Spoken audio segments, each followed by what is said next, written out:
through the operation of your microwave. Up top here you have your automatic settings. Here is your timer settings. Here's your fan switch. Fan has 2 speeds. The light also has 2 settings.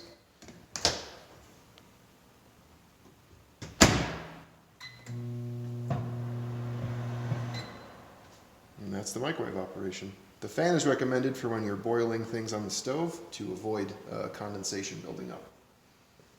Here's your stove. Here's how to turn it on. And then press start to engage the bacon.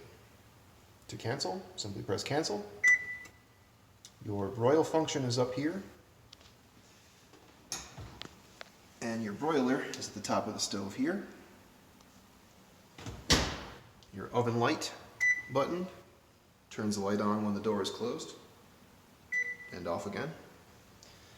For self-cleaning options, this will heat the oven internally for a period of time, and then once it's complete, it is required that you clean the inside out or sweep up any debris. Here is your cooktop on indicator light.